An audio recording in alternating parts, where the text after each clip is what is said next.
Hello YouTube. Today we have an interesting video. Today we're going to look at what Jimmy Dore has said. Jimmy Dore is an American comedian. He's a bit of a left-wing comedian. And even though he's left-wing and I'm more right-wing or conservative, I agree with many of the things he says. And today, in this video, he has dropped so many truth bombs. He's talking about Benjamin Netanyahu, who is the Prime Minister of Israel. And he says Netanyahu says he wants wars with Iran, Iraq, Libya, and Russia. Yeah, Netanyahu, he loves his wars. He certainly does. And I think he'd rather someone else fight them for him. But nonetheless, he definitely loves his wars. So let's see what Jimmy Dore has to say. Of Benjamin Netanyahu warmongering. He seems like, I guess he's the permanent Israel Prime Minister. Permanent Israel Prime Minister, yeah, he's been in and out how many times in the last, how many years? A long time. Like musical chairs over there, just changing back and forth, back and forth. Watch this. If you take away the Soviet Union and its chief proxy, the PLO, international terrorism would collapse. If you take out Saddam's regime, I guarantee you that it will have enormous positive reverberations on the region. Obviously, we like to see a regime change, at least I would, in Iran, just as I would like to see in Iraq. The question now is a practical question. It's not a question of whether Iraq's regime should be taken out, but when should it be taken out? It's not a question of whether you'd like to see a regime change in Iran, but how do it... Are there any other nations that you would recommend that the United States launch preemptive attacks upon at this point? The answer is categorically yes. Is Iraq... Of course it's yes. Like one nation's not enough, so let's just go and get some more. In Iran. But a third nation, by the way, is Libya as well. Libya. Oh, a third one. Oh, Libya. Wow, a third one. Is trying very rapidly to build an atomic bomb capability. So you have here now... And this is only in 2002, so we got more to go. All stand together to stop Iran's march of conquest. Now it's Iran. Okay, so we went through Libya and Iraq, and now we're in Iran again. Subjugation, and terror.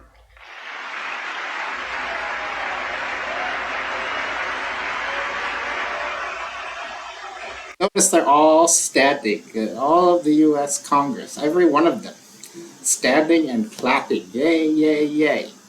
I don't think they do that for Mr. Demented Biden or for Donald Trump when he was president. Probably didn't do it for Obama either. Some of them obviously do, but I don't think that they all do. I know that no matter on which side of the aisle you sit, you stand with Israel. By the way, that's a command. That's an order he was giving to Congress. That wasn't him making an assessment. He was telling them, you stand with Israel. And then that's what they did. They all stood. So Mr. Dore is dropping a very big truth bomb here. That was definitely a command.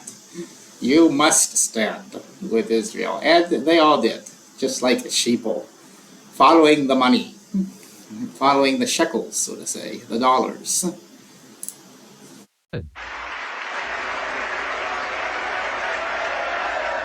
Standing and clapping. That's what they're doing.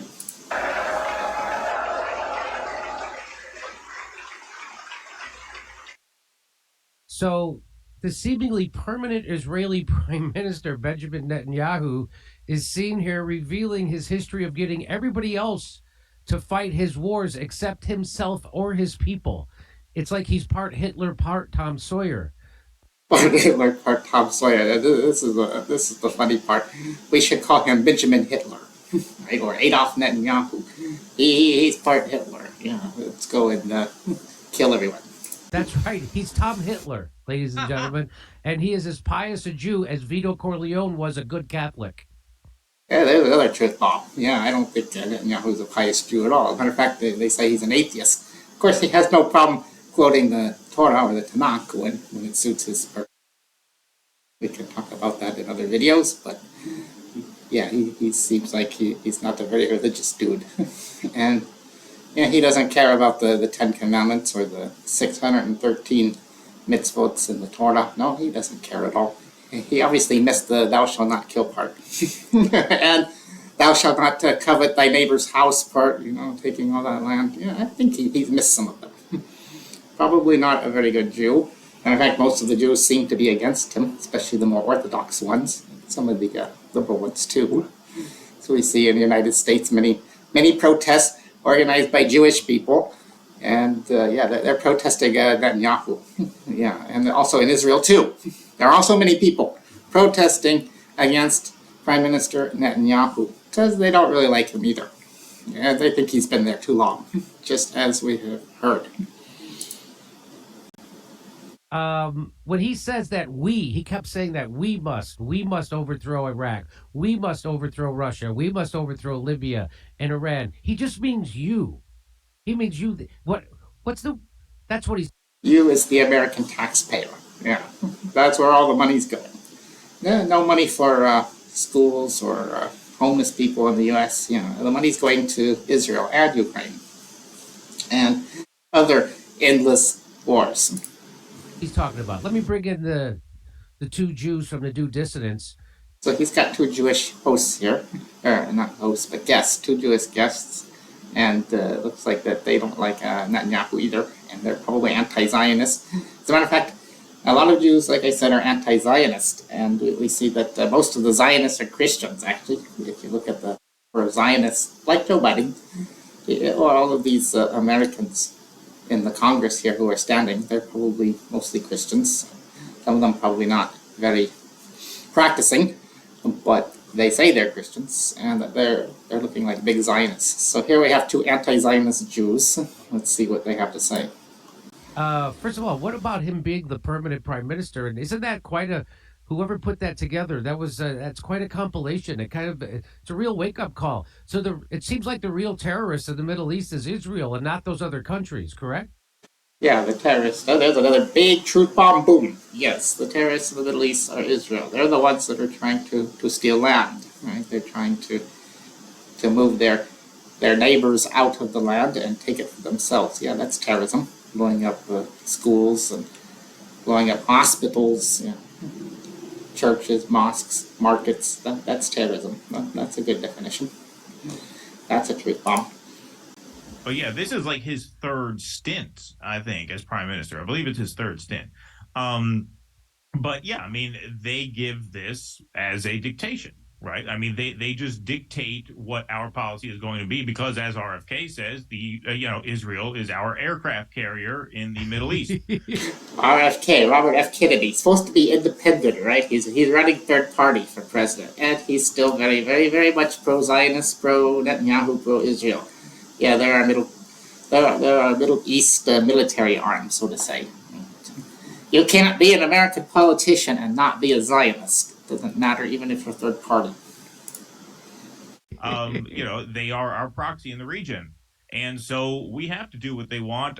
They exert an enormous amount of influence. I think we're going to cover later on the show the $20 million that's being offered to a challenger to Rashida Tlaib, which she didn't even have the balls to vote against the resolution that equated anti-Zionism with anti-Semitism. So even they're going after this Rashida Tlaib. Even she sometimes votes with the Zionists, and I guess she doesn't vote with them enough. So they're spending lots of money to try to get rid of her, and maybe they will. And I don't really agree with Rashida Tlaib on many issues, but I think she should vote more against Zionism, so maybe they should replace her, but they'll probably replace her with somebody worse. I don't think they'll find someone better. I mean, they can find, but I don't think they will. So let's move forward a bit. There's another really good part here. I think it's about right here. Right here. Terrorists in the Middle East. Let's watch this again. We're going to see it again. If you take away the Soviet Union and its chief proxy, the PLO, international terrorism would collapse. If you take out Saddam's regime, I guarantee you that it will have enormous positive reverberations on the region. Obviously, we like to see a regime change, at least I would, in Iran, just as I would like to see in Iraq. The question now is a practical question. It's not a question of whether Iraq's regime should be taken out, but when should it be taken out? It's not a question of whether. Not a matter of when, but not a matter of if, but it's when, right? And we don't know when, but they already took out Iraq, so Iraq was the first on the list apparently. You'd like to see a regime change in Iran, but how do it? Are there any other nations that you would recommend that the United States launch preemptive attacks upon at this point? The answer is categorically yes. It's categorically yes, certainly, right? Is Iraq and Iran. But a third nation, by the way, is Libya as well. Libya is trying very rapidly to build an atomic bomb capability. So you have here now three nations. 2002, they were trying to build an atomic bomb, and now it's 2023, and they're still trying to build an atomic bomb. 21 years later, still trying. I guess not successfully, or maybe they're just not trying. All stand together to stop Iran's march of conquest, subjugation, and terror.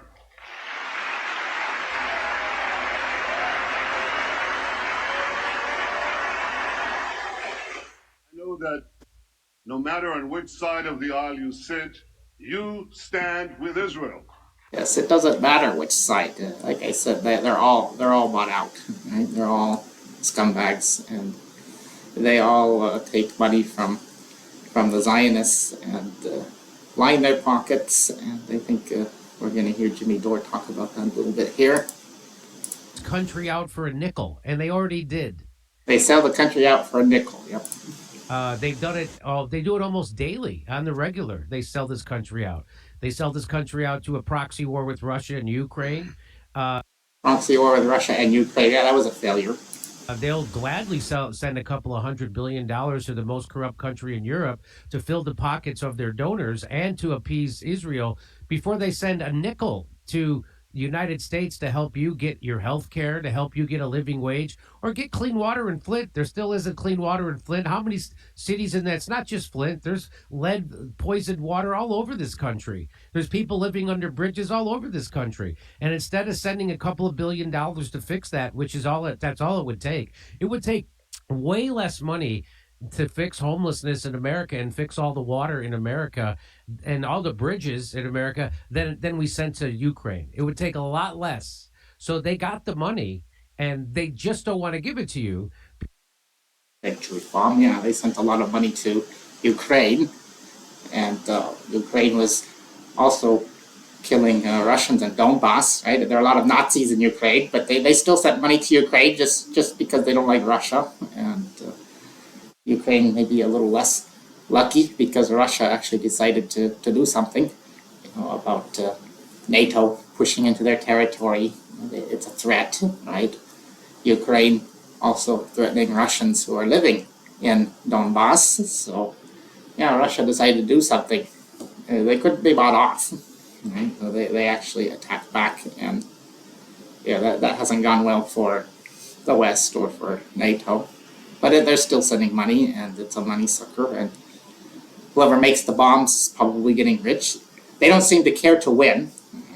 Let's look at Afghanistan. The 20 years of Afghanistan war, they wanted to replace the Taliban. And after 20 years of trying to replace the Taliban, they successfully replaced the Taliban with the Taliban. So, yeah, good luck. Yeah, same thing in Vietnam, right? All those years of trying to replace the Viet Cong, the Communist Party. And who's in power today in Vietnam? Well, the Communist Party is still in power. And yeah, they were very successful about replacing the communists with the communists. The Taliban with the Taliban. North Korea, 1950s, trying to replace the Kim family of North Korea. Who's in power today? It's Kim Jong-un in 2023. Yep, the grandfather was in power, then the father, and now it's Kim Jong-un. Yeah, great job. The Kims are still in power too. So they spent a lot of money, killed a lot of people, but there was no regime change. So their regime change goals probably should not have a green check mark here, but they certainly have a lot of them on their list. So yeah, Jimmy Dore has dropped a lot of truth bombs in this video, and we've only seen part of it. There's more truth bombs, but these are some of the things we want to talk about in this channel. So I hope that you like the video, and please share the video, like and subscribe and comment, help the algorithm so I can make more and better content. And yeah, leave some comments below and tell me what you think. And looking forward to seeing you in the next video.